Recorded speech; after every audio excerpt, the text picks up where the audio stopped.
స్తోత్రం. దేవుని యొక్క ఉన్నతమైన నామాన్ని బట్టి మనం కొన్ని నిమిషాలు క్లుప్తంగా ఉందాం. చాలా పనులు ఉన్నాయి ఇంటికాడ. ఎందుకని కానీ మనకి దీనికంటే అది ఎక్కువేం కాదు.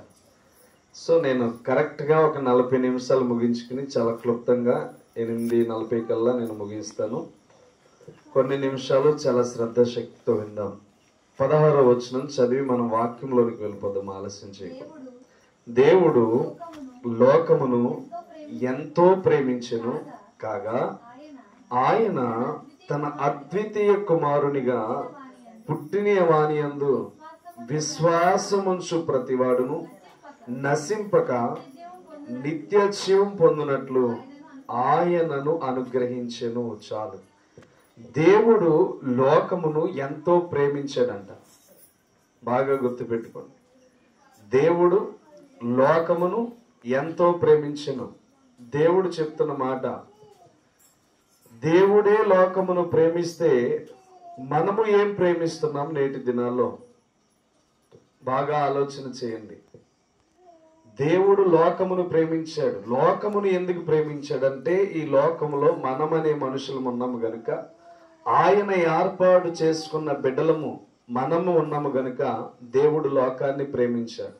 లేకపోతే లోకానికి ఆయనకి సంబంధమే ఉండకపోతుంది. ఎందుకంటే లోకమే ఆయన మూలముగా కలిగింది.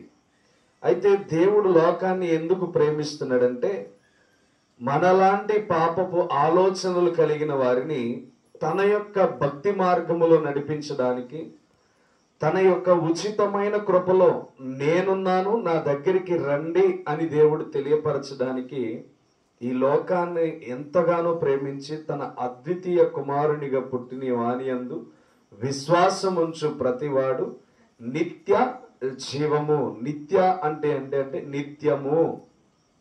నిత్య అంటే ఏంటంటే నిత్య జీవము. జీవం అంటే ఇంకెప్పుడు జీవంతోనే ఉండడం. నిత్యము మనం బ్రతుకుతూనే ఉంటాం. అయితే ఆయన యందు విశ్వాసం ఉంచాలని చెప్తున్నాడు.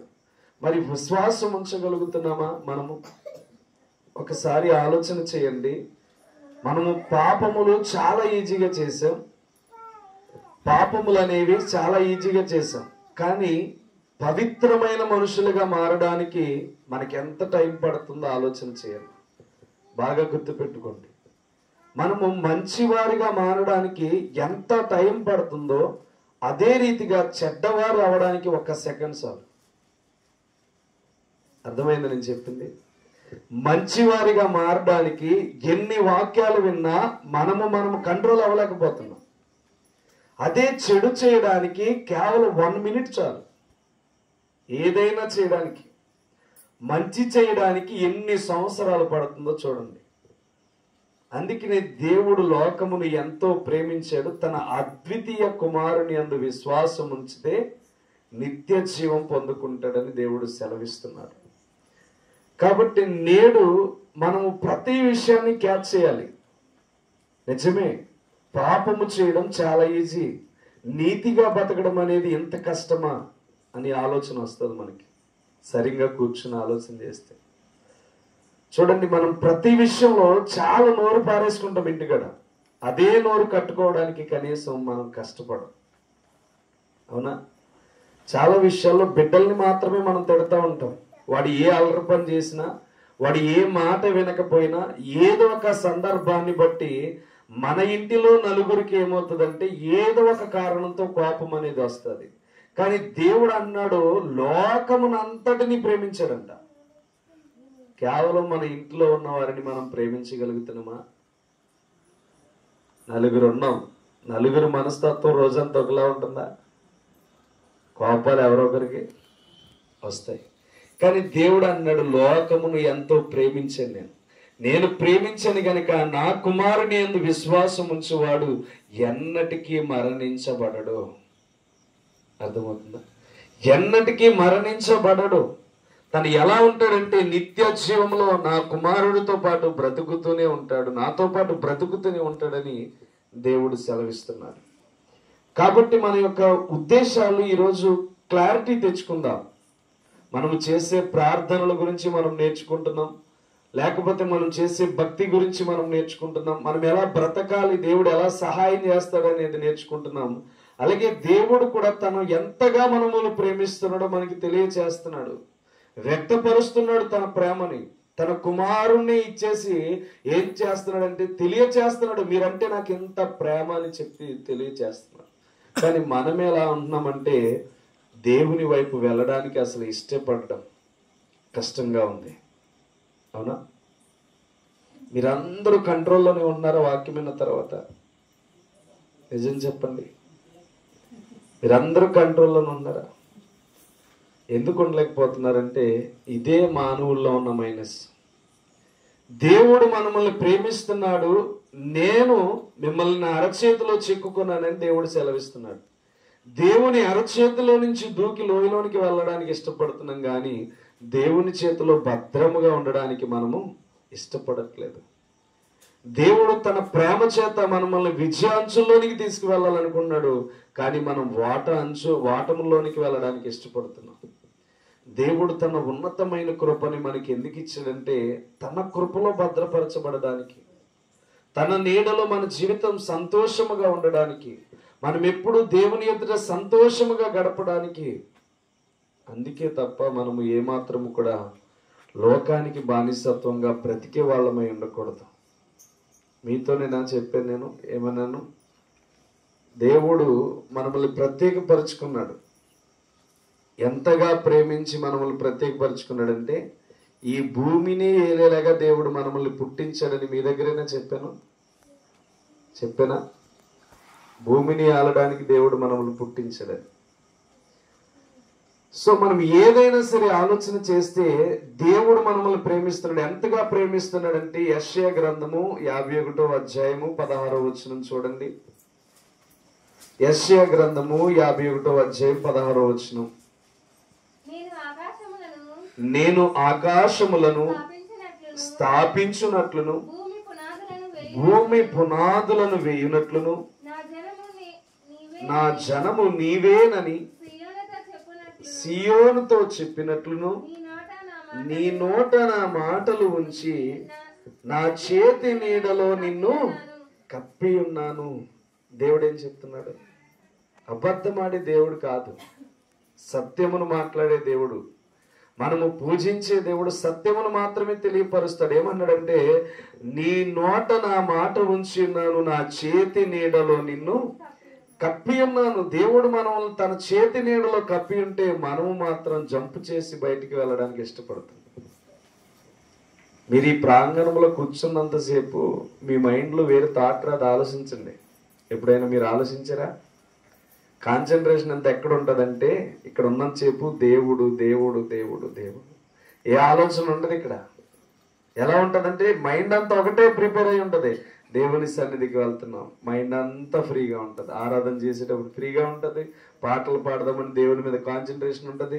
అలాగే ప్రార్థన అయిన తర్వాత గడప దాటి బయట ఎట్టుకెట్టారంటే ఎక్కడికి వెళ్ళిపోతుంది మైండ్? చెప్పలే ఎక్కడికి వెళ్తుంది? మన పనులు బాసనలు కడగాల, టీవీ సీరియల్ చూడాలా, లేకపోతే ఏ పని ఉందో ఆ కాన్సన్ట్రేషన్ ఇక్కడి నుంచి రోడ్డు మీదకి వెళ్ళేలోపు మొత్తం అంతా అతను డైవర్షన్ అయిపోతుంది. దేవునికి స్తోత్రం. ఒప్పుకుంటుంది నిజమా? ఇప్పుడు చూసారా? అంటే బాగా ఆలోచన చేయండి. మన కాన్సన్ట్రేషన్ ఎక్కడుందంటే ఈ ప్రాంగణంలో ఉన్నంతసేపు చాలా మెలకు ఉంటుంది దేవునితో. ఇలా గడపాలి, ఇలా ప్రార్థన చేయాలి, కసిగా అడగాలి దేవుడిని, కసితో దేవుడి దగ్గర పోరాడాలని ఉంటది. అదే రోడ్డు మీదకి వెళ్ళిన తర్వాత డౌన్ అయిపోద్ది. వేడేమవుతుందంటే చల్లారిపోద్ది. మంచి పైనుంచి దిగుతుంది కదా, ఆ వేడంతా చల్లారిపోద్ది. అందుకని దేవుడు అన్నాడు నా అరచేతిలో నిన్ను కప్పి ఉన్నాను. ఆ అరచేతిలో నుంచి మనం దాటి వెళ్ళిపోకూడదు. ఆ అరచేతిలో మనం చాలా భద్రంగా ఉన్నాం. ఆ అరచేతిని దాటి ఎవడైనా మన మీదకి రావాలంటే చాలా కష్టం. మనల్ని ప్రేమిస్తూ భద్రపరిచాడు, అందులో తన నీడలో భద్రపరిచాడు, విడవకుండా మనల్ని కాపాడుతున్నాడు. అందుకని దేవుని యొక్క సన్నిధిలో మనం ఎలా ఉండాలంటే బురద వచ్చి మన మీద పడుతున్నా దాన్ని తప్పించుకుని వెళ్ళిపోవాలి. అర్థమవుతుందా? బురద అంటే ఏంటంటే లోకములో ఉన్న మాటలు. ఈ లోకములో ఉన్న మాటలు ఏమవుతాయంటే నీ మీద పడతా ఉంటాయి. బురద జిమ్మి, ఆ జిమ్మిన బురద నువ్వు అంటుకోకుండా వెళ్ళి దాన్ని నా మీద ఎందుకు వేసావే అని చెప్పి అడగకుండా దాన్ని వెళ్ళి కడుక్కుంటే ఎన్నిసార్లు పడితే అన్నిసార్లు కడుక్కున్నావు అనుకో, మరలా పట్టం ఆగిపోద్ది. అర్థమవుతుందరా? జాగ్రత్త. ఎందుకనంటే మనము దేవుని బిడ్డలం, ఆయన చేతిలో చెక్కి ఉన్నాం. నీకు నాకు పక్వాడెవడు తీర్పు తీర్చడానికి? వాడికి అధికారం లేదు. తీర్పు తీర్చే అధికారం మాత్రం ఆయనకి మాత్రమే ఉంది. కాబట్టి ఎవడో ఏదో అన్నాడు, దాన్ని పట్టించుకోవద్దు. దానివల్ల నీ మైండ్ డిస్టర్బ్ అవుతుంది, నీ యొక్క టైం అంతా వేస్ట్ అవుతుంది. అర్థమవుతుందా? మనం ఎలాంటి వాళ్ళమంటే దేవుని బిడ్డలము కలిగిన వారం గనుక నిన్ను చూసి ఏమవ్వాలంటే, ఓహో ఈమె ఆ పలానా చోటకి వెళ్ళి నేర్చుకుంటుంది, అందులో ఇంత సంతోషం ఉందా అని చెప్పి నిన్ను చూసి నేర్చుకోవాలి. అర్థమవుతుందా? ఒక అడవిలోనంట ఏనుగు స్నానం చేసి పైకి వచ్చిందంట. ఎక్కడ? అడవిలో ఏనుగు స్నానం చేసి బయటికి వచ్చిందంట. బయటికి వస్తే అప్పుడే బురదలో దొల్లిన పంది ఏమైందంటే దానికి ఎదురుగుండా పరిగెత్తుకొచ్చేస్తుందంట. ఎక్కడికి? దానికి ఎదురుగుండా పరిగెత్తుకొస్తుంది. పరిగెత్తుకొస్తుంటే ఈ ఏనుగు చూసి దానికి పక్కకి తప్పుకుందంట. ఏం చేసింది? పక్కకి తప్పుకుంది. ఈ పంది ఏమైందంటే దాని దారిని తాను వెళ్ళిపోయి అడవంతా ఎలా చాటింపేస్తుందంటే, ఏనుగు నన్ను చూసి పక్కకి తప్పుకోలేదు, భయపడ్డది అన్నదంట. ఏమన్నది? ఏనుగు నన్ను చూసి భయపడ్డది అన్నదంట. ఇప్పుడు ఈ సమావేశం అంతా అడవి మొత్తం ప్రచారం చేసేసింది పంది. ఏనుగు ఏమైంది? జస్ట్ దారిచ్చినందుకు ఏనుగు నన్ను చూసి భయపడింది అన్నదంట. అలా అయిపోయిన తర్వాత ఏనుగు దగ్గరికి వీళ్ళందరూ గుంపు కట్టుకుని వచ్చారంట. మరి ఏనుగంటే మహా ఎలా ఉంటది? కింగ్ లా ఉంటది. అది పెద్దదయ్యింది. దాని కాలింటి తొక్కితే పోతుంది, దానికి జడిసేవా పంది దానికి అన్నదంట. అర్థమవుతుందా? ఇవన్నీ వచ్చినాయి దాని దగ్గర అడుగుతున్నాయంట. దానికి ఎందుకు జడిసావు నువ్వు? సిగ్గులేదా? మొత్తం అడవంతా టామ్ అయిపోయింది నీ గురించి. ఏనుగు అయ్యుండు నువ్వు దానికి జడిసావంటే, నేను జడవడం కాదు, నేను శుభ్రపరుచుకుని చక్కగా స్నానం చేసి గట్టెక్కితే అది పంది కదా, దానికి మురికే ఇష్టం కదా, అది నాకు అంటిస్తాదేమో అని చెప్పి కొంచెం నా యొక్క శరీరాన్ని కాపాడుకోవడానికి పక్కకి తప్పుకున్నాను. దాని గురించి అదంతా చెప్తుందా అని చెప్పి సమాధానం ఇచ్చిందంట. ఈ లోకం అంతా అంతే. నువ్వు శుభ్రంగా సంతోషంగా భార్యాభర్తలతో బిడ్డలతో సంతోషంగా ఉండాలంటే నీ మీదకి మురికి తీసుకువచ్చి వేయాలనుకుంటాయి. అప్పుడు నువ్వేం చేయాలంటే పక్కకి జరగాలి. దానివల్ల నీకేమన్నా అవుతుందా? ఏమవదో. అర్థమవుతుందా? వాళ్ళ సంతోషం ఎలా ఉంటుందంటే వాళ్ళ మీద నిందేసేసాం, వాళ్ళ మీద మురికేసేసాం, ఇంకా మనకి సంతోషమే అని వెళ్ళి చక్కగా పడుకుంటారు. వాళ్ళు సంతోషంగా ఉండరు. మీ మీద నిందేసే వాళ్ళు ఎప్పటికీ సంతోషంగా ఉండరు. గుర్తుపెట్టుకోండి. ఎప్పటికీ ఎన్నటికీ కూడా ఒకళ్ళ మీద నిందేసే వాళ్ళు సంతోషంగా ఉండరు. మీరు తగ్గించుకొని ఉండండి, ఒకరోజు మీ దగ్గరికి వస్తారు క్షమాపణ చెప్పడానికి. దేవునికి స్తోత్రం. అర్థమవుతుందా? మనము కొన్ని వాటిని తప్పించుకుని వెళ్ళిపోవాలి. ఈ లోకం ఎలాంటిదంటే, మనము నోరు కట్టుకుంటే మన నోరుని రెచ్చగొట్టేలాగా చేసేది లోకం. అందుకనే దేవుడు తన అరచేతిలో మనల్ని చెక్కుకున్నాడు. అరచేతిలో నుంచి మనల్ని ఎవడు కూడా దాటించకుండా జాగ్రత్త పడాలి. ఇలాంటి పంది లోకము మనల్ని మీద దాడి చేయడానికి వస్తుంది. దాని నుంచి పక్కకి వెళితే మరింత అల్లరి చేయడానికి చూస్తుంది. ఎందుకంటే మనం నోరు కట్టుకుని ఉన్నాం కదా, తప్పు చేసేసామని ఇంకొకరికి చెప్తూ ఉంటది. తప్పు చేసేవో లేదో దేవుడికి నీకు తెలిస్తే చాలు, నీ ఇంటిలో ఉన్న వారికి తెలిస్తే చాలు. అర్థమవుతుందా? ఈ లోకంలో ఎవరిని నిరూపించవద్దు. మీరు నేను ఎందుకు తప్పు చేశానని తిరగబడద్దు. నీ తప్పు చేసేవో లేదో నీ మనస్సాక్షికి తెలిస్తే చాలు. తప్పు చేసేవో లేదో నీ స్థితిగతులకు నీ కుటుంబంలో ఉన్న వారికి తెలిస్తే చాలు. దేవుడు నిన్ను కాపాడేవాడై ఉన్నాడు, నిన్ను విడువక రక్షించేవాడై ఉన్నాడు. అందుకని 54 యెషయా 10 ఏమన్నాడు చూడండి.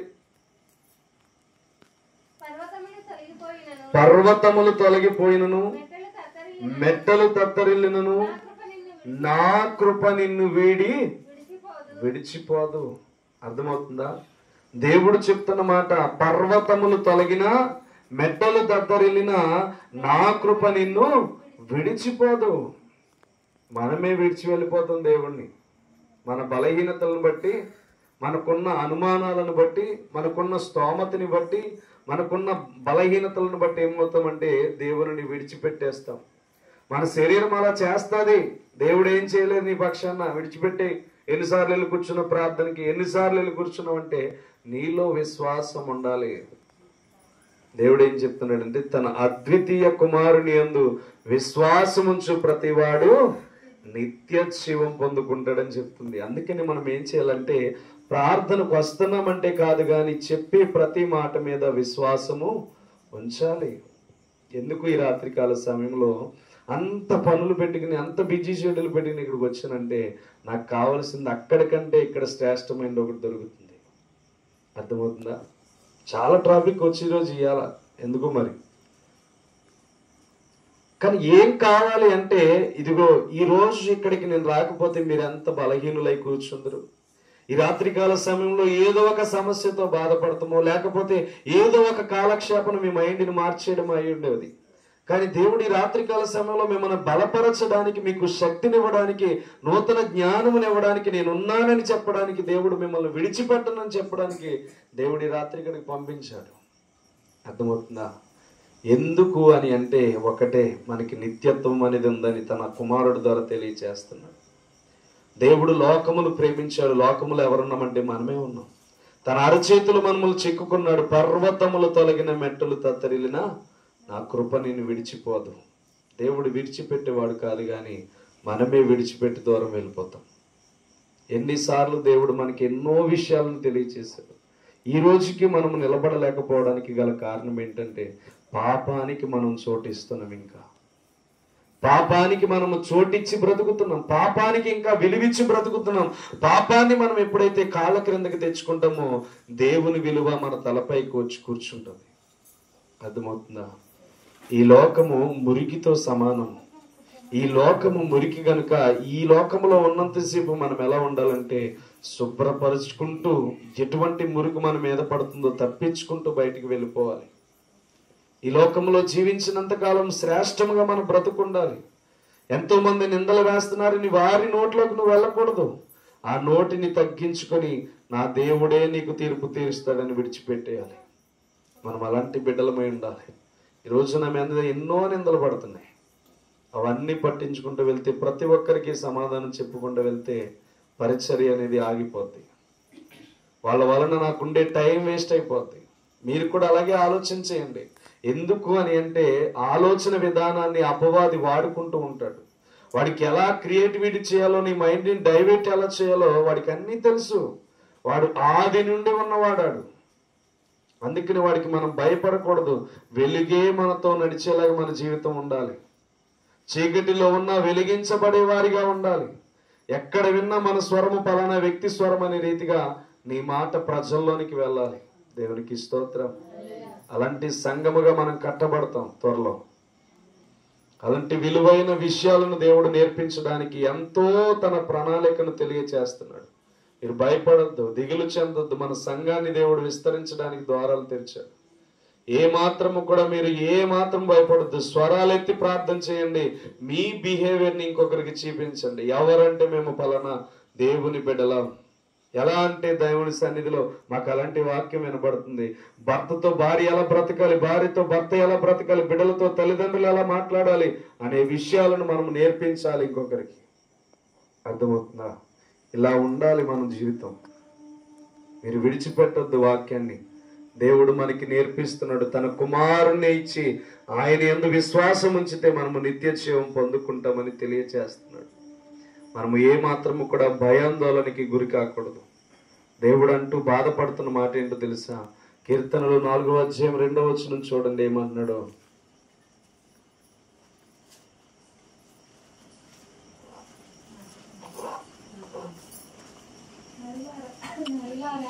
నరులారా, ఎంతకాలము నా గౌరవమును అవమానముగా మార్చెదరు, ఎంతకాలము వ్యర్థమైన దానిని ప్రేమించెదరు, ఎంతకాలము అబద్ధమైన వాటిని వెతికెదరు.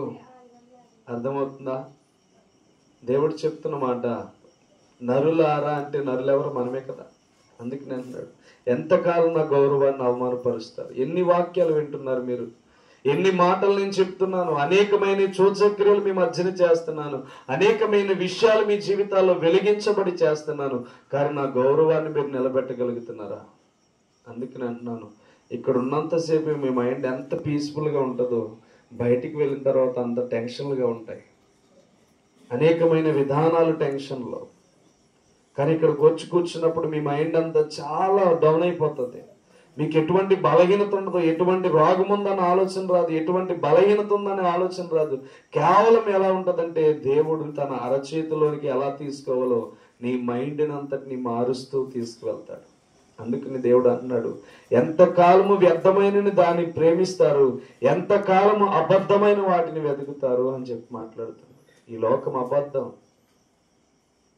నీతిగా మనతో మాట్లాడుతున్నాడు అనిపిస్తుంది, కానీ వెనకాల గొయ్యలు తీసే వాళ్ళు కూడా ఉంటారు. అర్థమవుతుందా? మనతో చక్కగా ఎలా ఉన్నావేంటి, అలా ఉన్నావేంటి అని మాట్లాడతారు, వెనకాల నుంచి మరలా ఏమవుతుందంటే మన రహస్యాలన్నీ తెలిసి ఇంకొకడికి చెప్పి మనకి గొయ్యి తీస్తారు. ఎవరిని నమ్మడానికి వీల్లేదు. రహస్యమందు చూచు నీ తండ్రికి నువ్వేమివ్వాలంటే ప్రతిఫలముగా ప్రార్థన చేయడం ప్రారంభించాలి. పగలు ఖాళీ ఉన్న దేవునితో మాట్లాడు, రాత్రి ఖాళీ ఉన్న దేవునితో మాట్లాడు. దేవుడు నిన్ను ప్రేమిస్తున్నాడు. ఎంతగా ప్రేమిస్తున్నాడంటే తన అద్వితీయ కుమారుని ఇచ్చేంతగా ప్రేమిస్తున్నాడు. తన రక్తముతో కడిగి శుద్ధీకరించబడేంతగా మన జీవితాలను మారుస్తున్నాడు. అలాంటి దేవుని ప్రేమను విసర్జించి ఈ లోకంలో ఎన్ని కష్టాలు ఈ రోజుకి అనుభవించట్లేదు ఎవరికి వాళ్ళే, ఎన్ని బాధలు అనుభవించట్లేదు ఎవరికి వాళ్ళే. ఎక్కడి నుంచి వస్తున్నాయి అంటే మనము దేవుని అసహించి లోకాన్ని మంచిగా కోరుకుంటున్నాం. మనం ఎప్పుడైతే దేవునికి ప్రాధాన్యత ఇచ్చి లోకాన్ని విసర్జిస్తామో అప్పుడు దేవుడు మనతో ఎలా ఉంటాడనేది మీకు అర్థమవుతుంది. లోకంలో ఉన్న ఏ బలహీనతను చూసి బాధపడకండి. అది ఎంతకాలం ఉంటుందంటే అది జరగనంత వరకే ఉంటుంది. అది జరిగిన తర్వాత మనకి ఎలా ఉంటుందంటే సంతోషం ఉంటుంది. అందుకే లోకంలో మన కోరికలు రెండిందాలుగా ఉంటాయి. జరిగితే ఆనందం, జరగకపోతే దుఃఖం. కానీ దేవునితో ఉంటే ప్రతిరోజు ఆనందమే కనపడుతుంది. అనుభవించే ఈ యొక్క దేవుని వాక్యాన్ని ప్రకటించగలుగుతున్నాం. అనుభవం లేకుండా మనతో ఎవ్వరూ కూడా మీకు అర్థం కాని విషయాలు ఏదో బోధించి వెళ్ళిపోతాం. అర్థమవుతుందా? మీకు క్లారిటీగా మైండ్లోకి వెళ్ళేలాగా దేవుడు మాట్లాడింపజేస్తున్నాడంటే ఆయన కృపలో నేను భద్రపరచబడి ఉన్నాను, మీరు కూడా భద్రపరచబడుదురుగాక.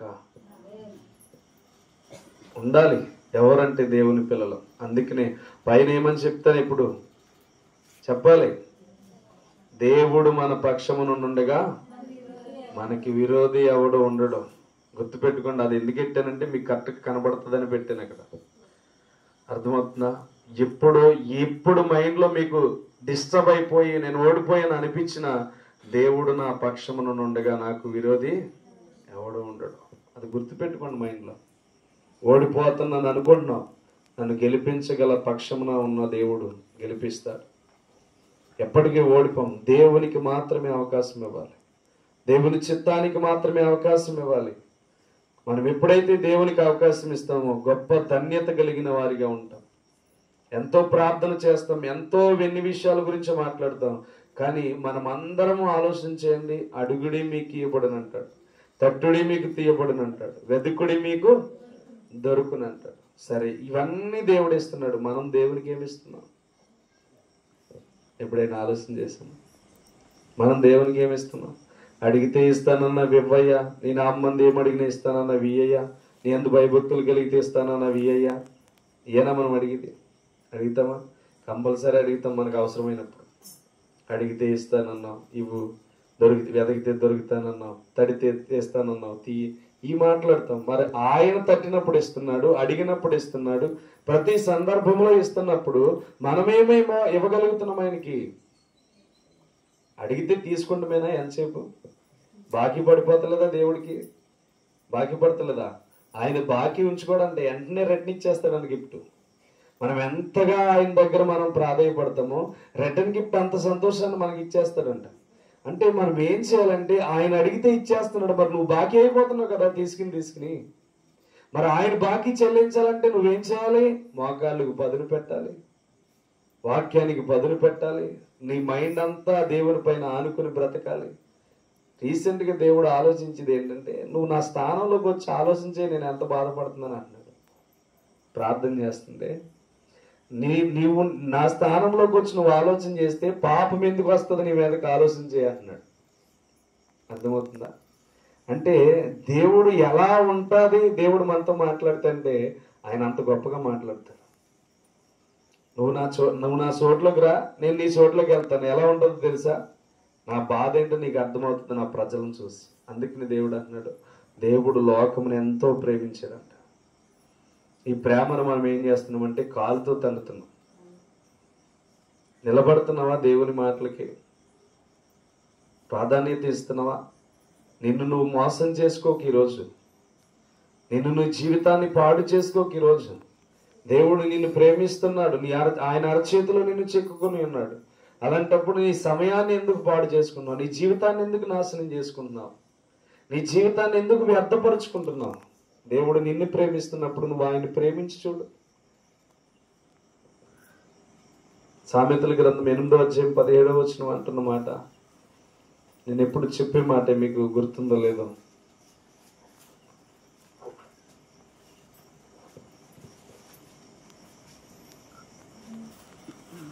సామెతల గ్రంథం 8:17 నన్ను ప్రేమించు వారిని నేను ప్రేమించున్నాను, నన్ను జాగ్రత్తగా వెతుకువారు నన్ను కనుగొందరు. వెతుకుతున్నామా దేవుణ్ణి? లోకమును చాలా కాలం వెతికే నేను, కానీ సంతోషం పరిపూర్ణమైన దొరకలేదు. పరిపూర్ణమైన సంతోషం దొరుకుతుంది అంటే ఎక్కడ దొరకలా. మనుషులందరూ మోసం చేసేవాళ్ళే, స్నేహితులందరూ మోసం చేసేవాళ్ళే, బంధువులందరూ మోసం చేసేవాళ్ళే. మన అవసరానికి డబ్బులు వాడికిన వాళ్ళు కూడా నేను చూశాను. కావలసిన అవసరాలకి డబ్బులు కావాలని తీసుకుని వాడుకునే వాళ్ళని కూడా నేను చూశాను. అంటే మన వీక్నెస్ ఏంటంటే అందరినీ నమ్మడం. అర్థమవుతుందా? అందుకని ఆయన నన్ను నమ్మాడు, పట్టుకున్నాడు.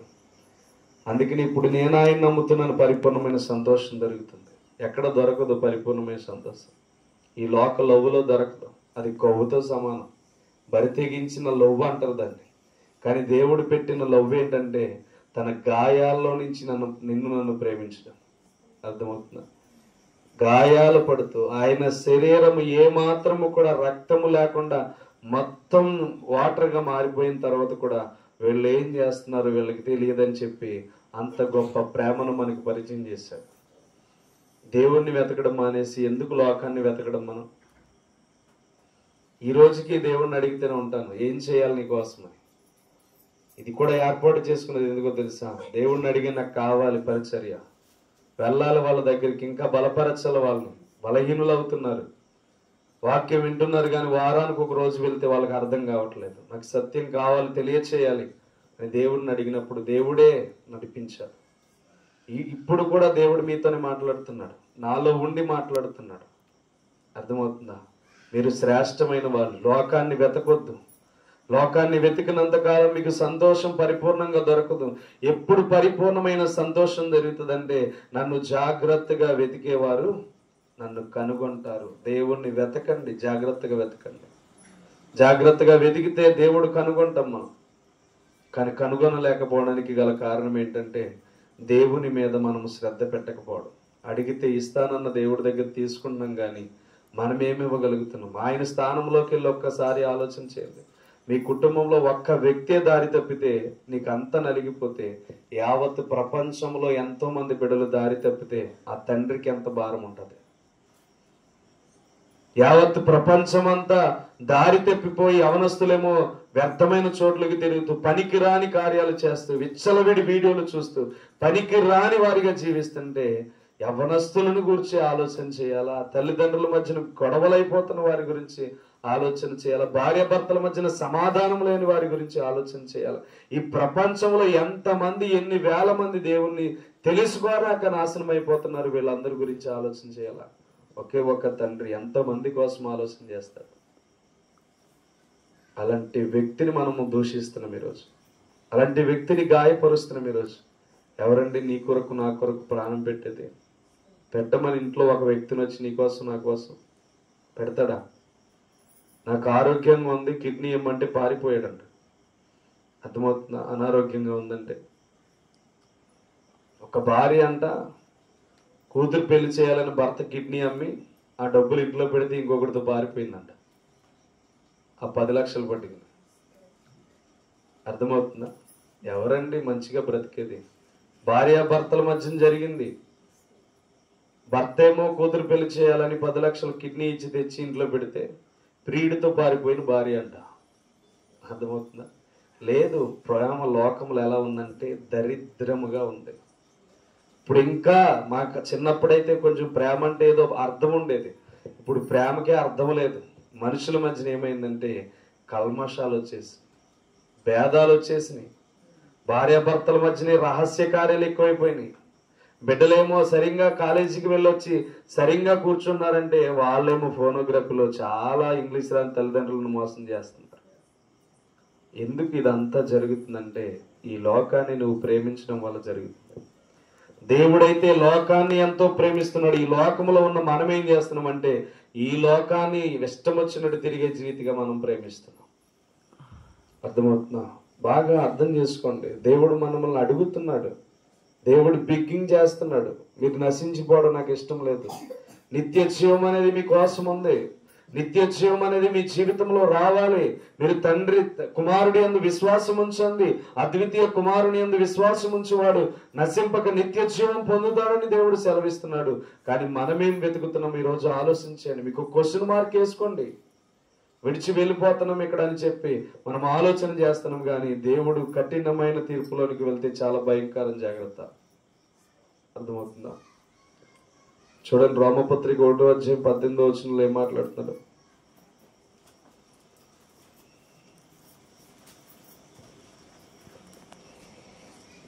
ఒకటో అధ్యాయం 18 దుర్నీతి చేత సత్యమును అడ్డగించు మనుషుల యొక్క సమస్త భక్తిహీనత మీదను దుర్నీతి మీదను దేవుని కోపము పరలోకము నుండి బయలుపరచబడుచున్నది. అర్థమవుతుందా?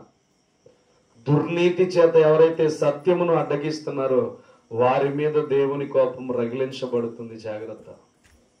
నీకు నేర్పించేది కేవలం ఏదో ఆకలి కోసం వచ్చి సేవకుడు పొట్ట నింపుకోవడానికి కాదు.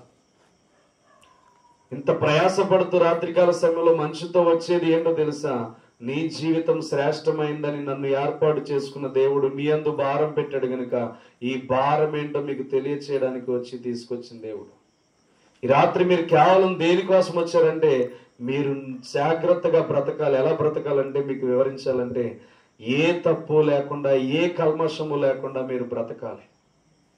మీ కుటుంబంలో ఉన్నవారిని విడిచిపెట్టండి. మీ భర్త మీద ఉన్న కోపమైన, ద్వేషమైన, మీ బిడ్డల మీద ఉన్న అహంకారమైన ఇవన్నీ విడిచిపెట్టేయండి. ఇరుగు పొరుగు వారు మీ మీద దూషణ మాటలు వేసిన మీరు తగ్గించుకోండి అని ఎందుకు అన్నారంటే మనము క్రీస్తు పోలికగా జన్మించిన వాళ్ళం. ఆయన పోలికగా జీవించవలసిన వాళ్ళం. మనలో కోపం ఉండకూడదు, క్రోధం ఉండకూడదు, అసహ్య కార్యాలు ఉండకూడదు, వ్యర్థమైన తలంపులు ఉండకూడదు, ఎవరో దూషిస్తే వారిని దూషించాలని మాట ఉండకూడదు. అందుకని దుర్నీతి చేత సత్యమును అడ్డగించే మనుషుల యొక్క సమస్త భక్తిహీనత మీదను ఆయన కోపము రగిలించబడుతుంది. జాగ్రత్త. నిన్ను అడ్డగించే వాడి మీదకి దేవుడు వెళ్తాడు. నిన్ను బలహీనపరిచే వారి మీదకి దేవుడు వెళ్తాడు. నిన్ను గాయాలు పాలు చేయాలన్న వారి మీదకి దేవుడు వెళ్తాడు. ఎందుకో తెలుసా? నువ్వు ఎంత నీతిగా బ్రతకాలనుకుంటున్నావో ఆ నీతిని చెడగొట్టే వాడి దగ్గరికి దేవుడు వెళ్తాడు. నువ్వు ఎంత యథార్థంగా బ్రతకాలనుకుంటున్నావో ఆ యథార్థమైన త్రోవల నుంచి తప్పించాలనుకుంటున్న వాడి మీదకి దేవుడు వెళ్తాడు. వాడికి ఎలాంటి గాయం పెట్టైనా మరలా ఆయన సన్నిధిలోనికి తెచ్చుకుంటాడు. అర్థమవుతుందా? నువ్వు ఏం చేయాలంటే ఓపికతో నువ్వు ప్రార్థన చేయాలి. సహనముతో నువ్వు ప్రార్థన చేయాలి. దారి తప్పిపోతున్న వారి కోసం నువ్వేం చేయాలంటే ప్రార్థన చేయాలి. అంతేగాని అతడు తిట్టాడు కదా అని చెప్పి విన్న వాక్యానికి వాల్యూ లేకుండా నువ్వు తిడితే దేవునికి నువ్వు విలువ ఉన్నట్టే. దేవునికి నువ్వు విలువిచ్చిన వ్యక్తి అయితే, నువ్వు విలువ కలిగిన వ్యక్తి అయితే నువ్వేం చేయాలంటే, ఓహో ఒక రోజు దైవజనుడు నాతో మాట్లాడాడు, దేవుడు నన్ను దర్శించాడు, దేవుడు నాకు యథార్థంగా వాక్యం ద్వారా మాట్లాడాడు, తప్పకుండా ఈమెను నేను తిట్టకూడదు, ఈమె కోసం ప్రార్థన చేయాలని నువ్వేం చేయాలంటే నీ ఆలోచన విధానాన్ని మార్చుకోవాలి. మారగలుగుతారా? చెప్పండి, మారగలుగుతారా? మారగలను అని చెప్పండి. మారగలను. ఆ మాట రావాలి. ఆలోచన చేయకూడదు. ఎందుకంటే మనం మారలేను అనుకున్నంతసేపు మారలేము. మారగలను, నేను చెయ్యగలను, ఏదైనా పొందుకోగలను అని నువ్వు ఎప్పుడైతే అనుకుంటావో దాన్ని చేయగలవు. చెయ్యలేనంతసేపు అక్కడే ఆగిపోతావు. ఇవాళ ఫంక్షన్ కదా రానమ్మా అని ఫోన్ చేసి చెప్పొచ్చు, కానీ రావాలి, వాక్యం అందించాలి. అర్థమవుతుందా? అదే టార్గెట్ ఉండాలి మనసులో. అవసరాన్ని బట్టి దేవుణ్ణి విడిచిపెట్టకూడదు. ఎవడో ఏదో అన్నాడని దేవుణ్ణి విడిచిపెట్టకూడదు. ఎవడో ఏదో మనల్ని తిట్టాడని దేవుణ్ణి విడిచిపెట్టకూడదు. దేవుడు లోకమును ఎంతో ప్రేమించాడు. లోకములో పుట్టిన మనము కూడా దేవునిని మాత్రమే ప్రేమించాలి. దేవునికి స్తోత్రం. హల్లెలూయా. విడిచిపెట్టొద్దు. దేవుడు నిన్ను నన్ను చాలా ప్రేమిస్తున్నాడు. నిన్ను నన్ను చాలా ఎంతగానో ఉత్సాహంగా నడిపిస్తున్నాడు. నాకు చాలా మాట్లాడాలని ఆశగా ఉంది, కానీ మీకు ఆలస్యం అయిపోతుందేమో భయం అవుతుంది. నాకు ఆలస్యం కాదు, నాకు ఎంతసేపైనా మాట్లాడాలని ఇష్టమే ఉంటుంది. అర్థమవుతుందా? ఎందుకు అనంటే దేవుడు మనల్ని ప్రేమిస్తున్నాడు, చాలా ఇష్టపడుతున్నాడు. ఎంతగా ఇష్టపడుతున్నాడంటే నువ్వు నశించిపోతావేమని చెప్పి రాత్రింబగళ్ళు విన్న వాక్యం ఎవరైనా దొంగిలిస్తారని చెప్పి దేవదూతల్ని నీ దగ్గర కాపుదలగా పెడుతున్నాడు. దేవుణ్ణి వెతుకు, దొరుకుతాడు, తప్పకుండా దొరుకుతాడు. లోకాన్ని వెతకొద్దు. అడిగితే ఇస్తానన్నాడు. ఆయన అడుగు ఫస్ట్. ప్రభు నువ్వు నాతో ఉండు, నేను అడుగుతున్నా, నాతో ఉండు. నువ్వు నాతో ఉంటేనే నేను జీవించగలను, నాతో ఉంటేనే నేను బ్రతకగలను. నేను ఏదైనా విజయం సాధించాలంటే నువ్వు నా వెనకాలండి నడిపించు, లేదా నా ముందుండి నడిపించు, ఎక్కడున్నా నా తోడుండు అని దేవుడిని అడగండి. దేవుడు ఎందుకు విడిచిపెడతాడు? దేవుడే లోకాన్ని ప్రేమించాడు. తన అద్వితీయమ దేవుని యందు కుమారుని యందు విశ్వాసం ఉంచేవాడు నిత్య జీవం పొందుతాడు. చూడండి, అక్కడ మాట్లాడుతూ అంటాడు, ఎవరు దేన్ని ద్వేషిస్తారో మాట్లాడతాడు. 20వ వచనం చూడండి. 19వ వచనం చూడమ్మా. ఆ తీర్పు ఇదే, వెలుగు లోకములోనికి వచ్చును గాని తమ క్రియలు చెడ్డవైనందున మనుషులు వెలుగును ప్రేమింపక చీకటిని ప్రేమించేస్తున్నారంట. దేన్ని ప్రేమిస్తున్నారు? వెలుగు లోకంలోనికి వచ్చింది, చీకటిని ప్రేమిస్తున్నారు. చూడండి, ఇంత మనకి లైటింగ్ లేకపోతే మనం వాక్యం వింటామా? పాస్టర్ గారు చీకట్లో వాక్యం చెప్తున్నాడు, మనకెందుకు అనిపిస్తుంది. అవునా? పాస్టర్ గారు చీకట్లో వాక్యం చెప్తున్నాడు, ఏమింటాం? దోమలు కొట్టుకోలేక సత్తున్నాం. అందులో చక్కగా టీవీ కూడా కూర్చుంటే బెటర్ రా అని మైండ్కి వచ్చేది ఆటోమేటిక్గా. అర్థమవుతుందా? ఏంటి అంటే వెలుగు ఉంది, ఆ వెలుగులోనికి మనకు వస్తేనే కాంతి అంటే అర్థమవుతుంది. కొంతమంది ఆ పక్కన కుర్చీలు అతను వెళ్ళి కూర్చుంటారా? గోడ అవతల కుర్చీలు అది కూర్చుంటారా? అమ్మ ఇద్దరు కూర్చుంటారా? వెళ్ళి ఎవరు కూర్చోరు. ఎందుకని? అక్కడ ఉన్నది చీకటి, అక్కడున్న దోమలు, పనికిరాని ఆలోచనలు. కానీ ఇక్కడ ఉంటే మనకి ఎలా ఉంటుంది అంటే వెలుగులో ఉన్నాం, ఆ వెలుగు మనల్ని ప్రకాశించేలాగా చేస్తుంది. మన ముఖకాంతి చక్కగా నీట్గా కనబడుతుంది. చీకట్లో ఉంటే మీ ముఖాలు ఎవరెవరియో నాకు తెలియదు. అవునా? దేవుడు కూడా అదే చెప్తున్నాడు, లోకంలోనికి వెలుగు వచ్చింది కానీ లోకంలో ఉన్న వారందరూ చెడ్డవైన వారి క్రియలు చెడ్డవైనందుకు వెలుగును ప్రేమింపగా చీకటిని ప్రేమిస్తున్నారు. అందుకని ఇక్కడ మాట్లాడుతుంటాడు. నేను వీలైతే నెక్స్ట్ టైం వివరిస్తాను ఇది వాక్యం. కాబట్టి మనం ఎప్పుడైనా సరే వెలుగును ప్రేమించండి. ఎవరో ఏదో అన్నారు, బాగా గుర్తుపెట్టుకోండి. ఎవరో ఏదో అన్నారు, దాని విషయంలో మీరు తలదూర్చొద్దు. వాళ్ళు అనికిని వెళ్ళిపోని నెక్స్ట్ డే వాళ్ళకి సమాధానం దొరుకుతుంది. ఎలా దొరుకుతుంది అంటే మీ దగ్గరకు వచ్చే ఇది పరిష్కారానికి జవాబు చెప్పని అడిగేలాగా చేస్తాడు దేవుడు. మిమ్మల్ని దూషించిన వాళ్ళనే మీ కాళ్ళ దగ్గరికి రప్పిస్తాడు. మీరు బాగా గుర్తుపెట్టుకోండి. నేను అనుభవించకుండా ఈ మాట చెప్పను, నేను అనుభవించే మాట చెప్తాను. నిన్ను వ్యక్తిగతంగా అన్న ప్రతి ఒక్కరిని దేవుడు నీ కాళ్ళ దగ్గర నిలబెడతాడు. నిన్ను ఏ మాటలో అవమానపరిచారు, ఏ మాటలో దూషించారో, ఏ మాటలో నిన్ను కించపరిచి మాట్లాడారో ప్రతి సందర్భంలో దేవుడు వాళ్ళందరినీ నీ కాళ్ళ దగ్గర తీసుకొచ్చి పెడతాడు. నీ అవసరమే వాళ్ళకు ఉండేలాగా చేస్తాడు. ఈ గ్రామంలో అంతమంది ఉన్నా వాళ్ళ అవసరం నీ దగ్గరే దొరుకుతుంది. అలా చేస్తాడు దేవుడు. గుర్తుపెట్టుకోండి. ఊరికే చెప్పట్లేదు. లోకంలో ఉన్న వెలుగుని ఎవరైతే ప్రేమిస్తారో ఆ వెలుగు చీకటి గల ప్రాంతాల్లో కాంతినిస్తుంది. ఈరోజు గొప్ప వెలుగుగా మీరు ఉండాలి. అర్థమవుతుందా? కాబట్టి ఎట్టి పరిస్థితుల్లోనూ కూడా మీ జీవితాలను పాడు చేసుకోవద్దు. దేవుడు నిన్ను నన్ను చాలా ప్రేమిస్తున్నాడు. నిన్ను నన్ను ఎంతగానో ఇష్టపడుతున్నాడంటే చూడండి, ముగించేస్తాను. రోమపత్రిక 8వ అధ్యాయం 28వ వచనం. రోమపత్రిక 8వ అధ్యాయం. దేవునిని ప్రేమించు వారికి అనగా ఆయన సంకల్పము చొప్పున జరిగించు పిలువబడిన వారికి మేలు కలుగుటకై సమస్తమును సమకూడి జరుగుచున్నవని నమ్మండి. అర్థమవుతుందా? మీరు దేవునిని ప్రేమిస్తే మీ కొరకు సమస్తమును సమకూడి జరుగుతుంది. నేను కాదు, దేవుని వాక్యం చెప్తుంది. ఈ రాత్రి నుంచి మీరు చేయండి. మిమ్మల్ని దేవుడు ఎంతగానో ప్రేమిస్తున్నాడు. ఈ లోకాన్ని ప్రేమించే దేవుడు ఈ లోకంలో ఉన్న మనల్ని ఎందుకు ప్రేమించడం? మన సమయాలను విడిచిపెట్టి దేవుణ్ణి ఆరాధించడానికి వచ్చాం. మనము కష్టపడి దేవుణ్ణి ఆరాధించడానికి వచ్చాం. ఇంట్లో అవమానాలు పడ్డ దేవుని సన్నిధిలో చేరుకోవాలని వచ్చాం. ఇంట్లో ఇబ్బందులు ఉన్నాయి, ఇక్కడ చేరుకోవాలని వచ్చాం. ఎందుకు తెలుసా? దేవుడి దగ్గర విలువైన మాటలు మనకి దొరుకుతున్నాయని వచ్చాం కనుక దేవుడి రాత్రి నీ విలువైన జీవితం ఎలా ఉండాలో తెలియజేస్తున్నాడు. పంది వస్తుంది కదా అని చెప్పి దానికి ఎదురెళ్ళి మనం పాడవకూడదు. మనము శుభ్రమైన పరిశుద్ధమైన మనస్సు ధరించుకోవడానికి దేవుని సన్నిధికి వస్తున్నాం. ఎంతో మంది నీ మీదకి సాతాను తీసుకువస్తాడు. వాటన్నిటి నుంచి నువ్వేమవ్వాలంటే పక్కకి త్రప్పుకోవడం ప్రారంభించు. నువ్వు విడిచిపెట్టలేనివి ఏమైనా ఉంటే విడిచిపెట్టే. అవి ఎంతవరకు అంటే నీ కాళ్ళ దగ్గర వరకే ఉండాలి. దేవుడు నీ శిరస్సు మీద నివసించడానికి ఒక కిరీటము నీకు ఉంచాడు.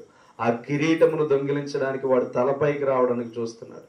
వాడు తలపైకి వస్తే దేవుని కిరీటం దొంగిలించబడుతుంది. కానీ దేవుడిచ్చిన కిరీటం దొంగిలించబడకూడదంటే వాడు ఎప్పుడు నీ కాలు క్రిందే ఉండాలి. అది ఎలా ఉండాలో నువ్వే ఆలోచన చేయి. ఆ ఏనుగు కొన్న జ్ఞానం మనుషులమైన మనకి లేకపోతే ఏమి ఫలితం ఉండదు. అర్థమవుతుందా? ఆ ఏనుగుకి జ్ఞానం ఉంది. ఈ బురద నేను అంటించుకుంటే నేను పాడవుతాను, దీనివల్ల నా శరీరం అంతా పోతుంది అని చెప్పి ఆలోచన చేసింది. అలాగే ఈ లోకంలో ఉన్న మనుషులు నీ మీదకి వస్తున్న ప్రతి మాటను బట్టి వాళ్ళకి ఎదురెళ్ళి సమాధానం చెప్పొద్దు. మీరు చెప్పకుండా ఆగిపోండి. తప్పకుండా దాని రిజల్ట్ ఎలా ఉంటుందో మీకు అర్థమవుతుంది.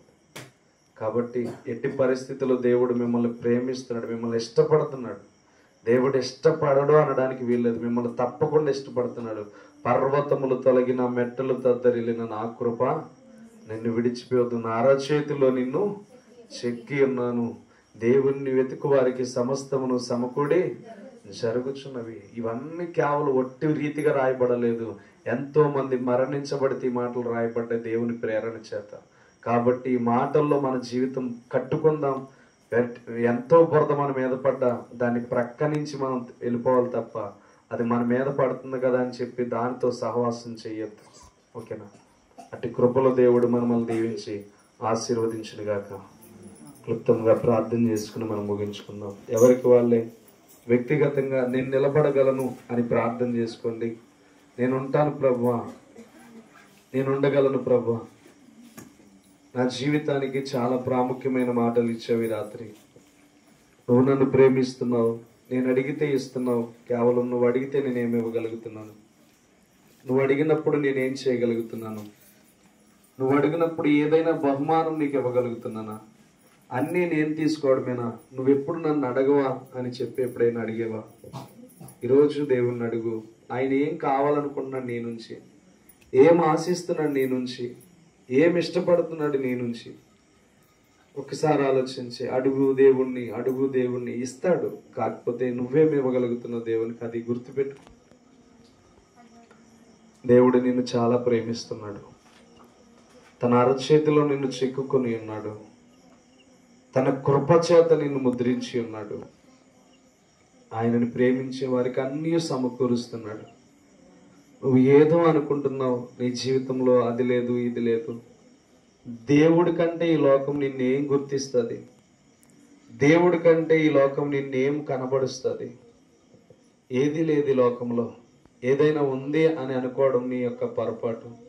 ఏదైనా ఉంది అనుకోవడం నీ యొక్క అవివేకం. ఈరోజు నీ జీవితంలో పరిపూర్ణమైన దేవుని ప్రణాళిక నీలో ఉంటే, పరిపూర్ణమైన శక్తి దేవుని నీలో ఉంటే, ఈరోజు నువ్వు విడిచిపెట్టే. దేవుడి రాత్రి నీతోనే స్పష్టంగా మాట్లాడాడు.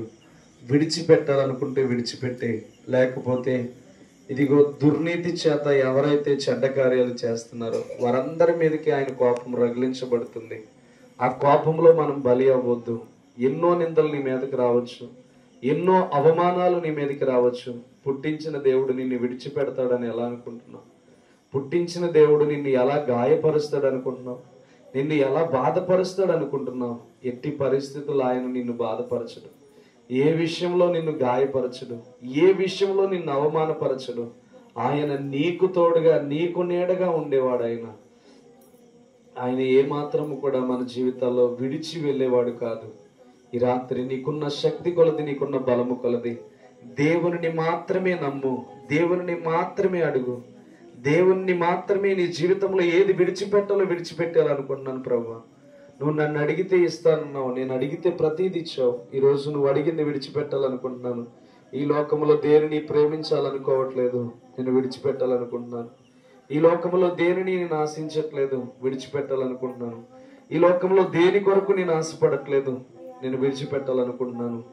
ప్రభువా, నన్ను ఈ రాత్రి నుంచైనా నేను కట్టుకొని, నిజమే మూగజీవైన ఆ ఏనుగు ద్వారా నేను చాలా నేర్చుకున్నాను. లోకంలో బురద అనేది మనుషుల ద్వారా నా మీద పడుతుంది. ఆ బురద నుంచి నేను బయటకు వచ్చేస్తాను. నేను ఇంకా పట్టించుకొని ప్రభా ఏ మనిషి మాటలు కూడా. నువ్వున్నావు తీర్పు తీర్చేవాడువు, నీకే అప్పగిస్తాను. నువ్వే నాకు తీర్పు తీర్చే దేవుడవు, నువ్వే నన్ను బలపరిచే దేవుడవు, నువ్వే నాకు శక్తినిచ్చే దేవుడవు, నీవే నాకు ధైర్యమునిచ్చే దేవుడవు.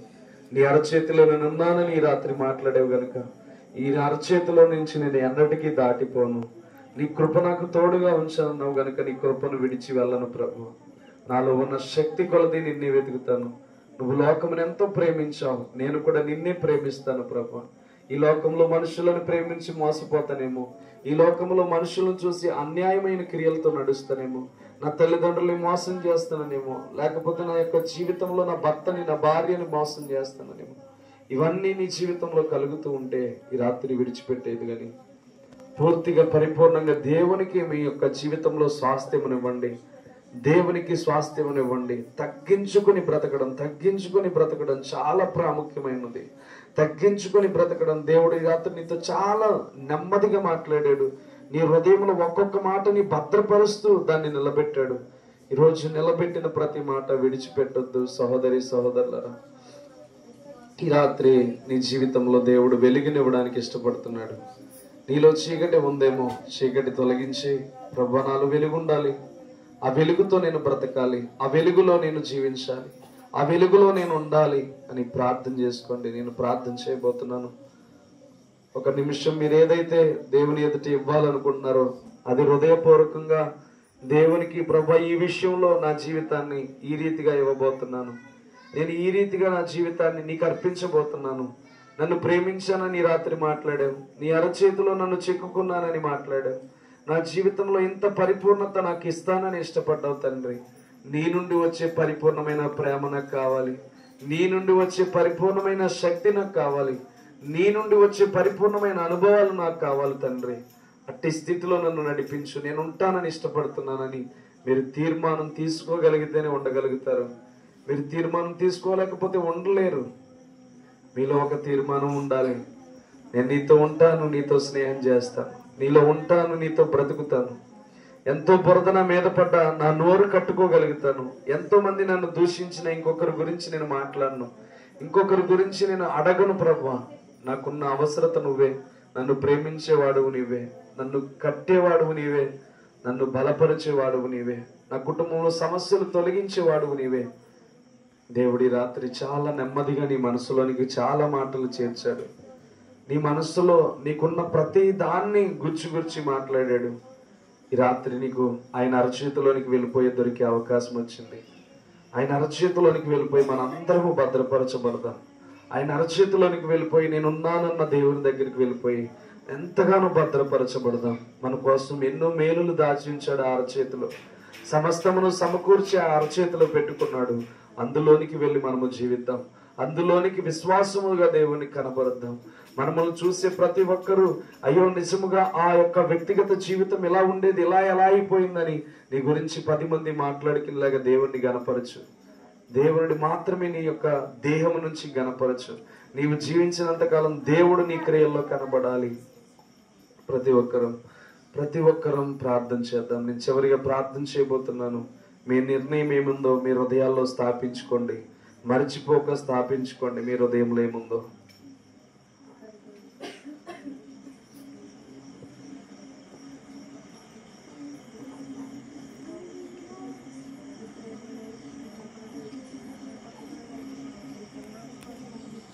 నీ పరిస్థితులే మారిపోయినా విడువని దేవుడు ఆయన. నీ కన్నీళ్లకు జవాబు రాకపోయినా నిన్ను విడువని దేవుడు ఆయన. నీ బలహీనతలకు స్వస్థత రాకపోయినా నిన్ను విడువని దేవుడు ఆయన. తన అరచేతిలో నిన్ను చెక్కుకొని భద్రపరుస్తున్న దేవుడు ఆయన. నిత్యము నిన్ను చూస్తూ అలాగా ఏమి చేస్తావని నీ వైపే చూస్తున్న దేవుడు ఆయన. ఆయన యందు ఎంత విశ్వాసం ఉంచుతావో అని ఆయన ఎదురు చూస్తున్నవాడు. ఈ రాత్రి నీ జీవితంలో ఆయన ఎంతగా నిన్ను చూస్తున్నాడంటే, ఈ లోకమునే ప్రేమించాడంటే, ఈ లోకంలో ఆయనతో మాట్లాడుతున్న నిన్ను ఎంత ప్రేమిస్తాడో ఆలోచించి, ఆయనతో మాట్లాడుతున్న నీ ప్రార్థన ఆయన నిన్నెంత ఇష్టపడతాడో ఆలోచించి. ఈరోజు దేవుడు నిన్ను విడిచిపెట్టను, ఆయన అరచేతుల్లోనికి తీసుకుంటానంటున్నాడు. నువ్వు వెళ్ళగలిగితే ఈ లోకాన్ని విడిచిపెట్టి, ఈ లోక ప్రేమలను విడిచిపెట్టి, ఈ లోక స్నేహాన్ని విడిచిపెట్టి ఆయన అరచేతిలోనికి మనమందరము కొన్ని బిడ్డల వలె చేరుకొని మనం ఎంతగానో భద్రపరచబడితే మన కోసం అన్నీ సమకూరుస్తానన్నాడు. నీకేది కావాలి? ఈరోజు బురద వేసుకుని ఆ బురదతో కలిసి ఉంటావా? నీకు నువ్వుగా పవిత్రపరచబడి అయ్యో ఇలాంటి బురద జోలికి నేను వెళ్ళకూడదు అని ప్రక్కకి తప్పుకుంటావా? ఈరోజు నీ జీవితంలో ఏది కావాలని దేవుడు తెలియజేస్తున్నాడు. ప్రియ చెల్లి, ప్రియ సహోదరి, సహోదరుడా, ఈ రాత్రి నీకు వచ్చిన అవకాశం చాలా విలువైంది. దీన్ని పోగొట్టుకోవద్దు. పరిశుద్ధాత్మ దేవుడే మీతో మాట్లాడాడు. దేవా, ఉన్నతమైన కృప కలిగిన దేవా, నీ మహిమకరమైన మాటలను బట్టి, నీ పరిశుద్ధమైన కృపను బట్టి, నా బలము కాదు, నా శక్తి కాదు, నీ బిడ్డలతో హృదయాల్లోనికి వెళ్ళే మాటలు మాట్లాడు. వారి జీవితాల్లో ఆలోచనలు తీసుకువచ్చేలాగా వారితో మాట్లాడు. నిజమే, నేను ఎలా ఉంటున్నానని చెప్పి వారితో మాట్లాడావు తండ్రి. నీ ప్రేమనేంటో వారికి వ్యక్తపరిచావు. వారి ప్రేమ ఎలా ఉందో కూడా తెలియచేసావు తండ్రి.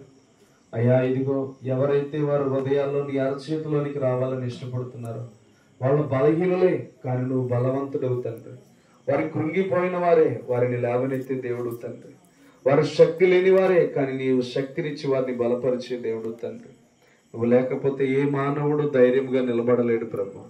ఇదిగో నీ బిడ్డలు నీ యందు నిలబడాలని ఏ నిర్ణయాలు అయితే హృదయంలో స్థాపించుకున్నారో, ఈరోజు వేసిన పునాది ఏనాటికి కదిలించబడకుండా బండ మీద హృదయాలు కట్టుకునే వారిగా వీరిని దీవించండి. వీరందరినీ ఆశీర్వదిస్తున్నాం ప్రభు. వీరందరినీ మెండైన దీవెనలతో బలపరచమని కోరుచున్నాను. శక్తితో నింపండి ప్రభు. ఏ నిర్మాణం అయితే ఈ రోజు వారి జీవితాల్లో స్థాపించబడ్డదో అయ్యా, నీ అరచేతిలోనికి వచ్చి ఎంతగా నువ్వు చేయబోయే మేలులను చూడాలనుకుంటున్నారు. బురద నుంచి పూర్తిగా బయటికి వెళ్ళిపోయి పరిశుద్ధంగా జీవించాలనుకుంటున్నారు. నీవే బిడ్డలందరినీ కాపుదల దయచండి, బలపరచండి, శక్తినివ్వండి ప్రభు. వీరి జీవితం అంతా నోటిని కట్టుకుని జీవించే భాగ్యాన్ని దయచేయండి. హృదయములను కట్టుకుని జీవించే భాగ్యాన్ని దయచేయండి. మనుషులు వీరి మీదకు వస్తున్నప్పుడు వీరు పరిపూర్ణంగా జీవించగలిగే శక్తిని బిడ్డలకు దయచేయండి. కృపతో బలపరచండి ప్రభు. సంఘాన్ని ఎత్తబడి గుంపులో ఎలా ఉంచాలో మీరు మాకు అవగాహన ఇస్తూ వారి హృదయాలను నీ వైపు త్రిప్పుకుంటూ నడిపిస్తున్న గొప్ప దేవా, ఇలాంటి వాక్యం అందక నశించిపోతున్న వారు కూడా నీ సన్నిధిలోనికి చేరి అనేకమైన విషయాలు తెలియచేయండి. అనేకమైన విషయాలు నేర్చుకోవడానికి వారిని నడిపించండి తండ్రి. నీవే బిడ్డల్ని బలపరచండి, శక్తితో నింపండి, కృపతో నింపండి, ఓర్పుతో నింపండి, సహనముతో నింపండి. పడుతున్న దాడుల నుంచి ఎలా తప్పుకోవాలో నేర్పించండి తండ్రి. నీ బిడ్డల్ని భయంకరమైన ఈ రోజుల్లో పవిత్రమైన వారిగా వారి స్థిరపరచుకోవాలి. ఇక నుంచి లోకాన్ని ప్రేమించక నిన్నే ప్రేమించే వారిగా వారి జీవితాలను మార్చుకొని కృపను దయచేయండి. దరిద్రుడైన నాతో ప్రభు ఇంత విలువైన మాటలు మాట్లాడుకున్నందుకు స్తోత్రాలు. వ్యర్థుడనైన నా జీవితంతో ఇంత విలువైన మాటలు ఇచ్చినందుకు స్తోత్రములు. కేవలం నీ నామానికి మాత్రమే మహిమ రావాలి ప్రభు. నీ సన్నిధికి మాత్రమే మహిమ రావాలి ప్రభు. నీకు మాత్రమే ఘనత రావాలి తండ్రి. అల్పుడన యోగ్యుడని ఎందుకు పనికి రాని వాడినైనా నన్ను వాడుకుంటున్నందుకు నీకు స్తోత్రములు తండ్రి. బ్రతుకున్నంత కాలం నీ సేవ మాత్రమే చేయాలి తండ్రి. లోకంలో ఉన్న వారిని చూసి అది ఇది నేర్చుకోకుండా నీ నుంచి నేర్చుకునే ప్రతి ఒక్కటే సంఘానికి నేర్పించే భాగ్యాన్ని దయచేయండి. నీవే ప్రభువా మా యొక్క కుటుంబం కొరకు, సంఘాల కొరకు ప్రార్థిస్తున్నా. ప్రతి ఒక్కరిని బలపరచండి, మేలు చేయండి, శక్తితో నింపండి. నీ కృపా కనికరములను మెండుగా దయచేయమని కోరి ప్రార్థన చేస్తున్నాను. బలమైన దేవుడు, కృపచూపు దేవుడు తండ్రి, వీరి కుటుంబములన్నిటినీ నజరేయుడైన యేసు క్రీస్తు నామములో గొర్రెపిల్ల రక్తంతో ఈ వారమంతా ముద్రిస్తున్నారు తండ్రి. నజరేయుడైన యేసు నామములో గొర్రెపిల్ల రక్తంతో వీరి కుటుంబాలను ముద్రిస్తున్నారు. వీరి గడప కమ్ముల మీద నీ రక్త బిందువులు తండ్రి కాపుదలుగా ఉండును గాక. నీ దేవదూతలు తోడుగా వీరి కుటుంబాలకి ఉండునుగాకని ప్రార్థిస్తున్నాను. వెలుగు మాత్రమే వీరి గృహాల మీద ఉండునుగాకని ప్రార్థిస్తున్నాను. శోధనలను యేసు నామములో తొలగిస్తున్నాను. బాధలను యేసు నామములో తొలగిస్తున్నాను. అప్పుల సమస్యలు ప్రభువా వారికి అనుకూలంగా తీరిపోవునుగాకని ప్రార్థిస్తున్నాను. అన్ని సమస్యల నుంచి విడుదల దయచేయండి. భర్తల మధ్యన నలిగిపోతున్న భార్యలకు సమాధానం దయచేయండి. బిడ్డల మధ్యన నలిగిపోతున్న బిడ్డలకు మంచి ఆరోగ్యములు దయచేయండి. ప్రతి ఒక్కరి విషయంలో మేలుకరముగా వీరి గృహాలను తండ్రి గొర్రెపిల్ల రక్తములో ముద్రిస్తున్నాను తండ్రి. ప్రభా నీవు దీవించండి, ఆశీర్వదించండి. ఈ వారం అంతట్లో ఎటువంటి డిస్టర్బ్ స్పిరిట్ వీళ్ళ మీదకి రాకుండానట్లు, ఎటువంటి వ్యతిరేకపు దాడులు బిడ్డల మీదకి రాకున్నట్లు క్రీస్తు రక్తంలో ముద్రిస్తున్నాం ప్రభా. నీ అందు విశ్వాసం ఉంచబోతున్న బిడ్డలందరినీ దీవించండి. కరుణించి కృపతో నింపి నడిపించి బలపరచండి. ఇవ్వబోతున్న కానుకలను దీవించండి, ఆశీర్వదించండి. అయ్యా వీరికి కష్టమైనా కానీ తండ్రి సేవకుని ప్రేమించి ఇస్తున్న ప్రతి రూపాయిని నూరంతలుగా మార్చండి. అయ్యా మొదటి ప్రథమ ఫలమును తీసుకొచ్చి ఉన్నారు తండ్రి, వారి కుటుంబాన్ని కూడా జ్ఞాపకం చేసుకోండి. వారి పంటను కూడా సమృద్ధి చేయమని ప్రార్థిస్తున్నాను తండ్రి. దేవా ఇదిగో వెలుచున్న మా ప్రయాణాలకు తోడు నీడ కాపుదల ఇవ్వండి. అయా దుష్టుడు వేయి బాణములన్నిటి నుంచి నీ దేవదూతలు 34 కీర్తన 7వ వచనం రాయబడిన రీతిగా తోడుగా వెనక ముందు ఉంచండి తండ్రి. నీ అద్భుతమైన ప్రణాళిక శక్తిని మాకు తోడుగా ఉంచి విన్న వాక్యము తండ్రి రాతి నేలను కాదు సరైన నేలలో పడ్డదని రాత్రి మాకు తెలియచేసావు కనుక యవనస్తులు బలము పొందుకోవాలి, నూతన శక్తిని అందుకోవాలి, తల్లిదండ్రులకు నమ్మకస్తులుగా జీవించాలి. అలాగే తండ్రి వృద్ధాప్యంలో ఉన్న తల్లులకు శాంతి సమాధానము దయచేయండి. అయ్యా ఇదిగో ప్రభా తల్లులందరికీ మంచి ఆరోగ్యం, బలము, శక్తిని దయచేయండి. ప్రతి విషయంలో ఈ వారంలో ఏదైతే అడిగి నీ దగ్గర పొందుకోవాలనుకున్నారో యేసు నామములో ప్రతి ఒక్కటి తీర్చబడును గాకని ప్రార్థిస్తుంది.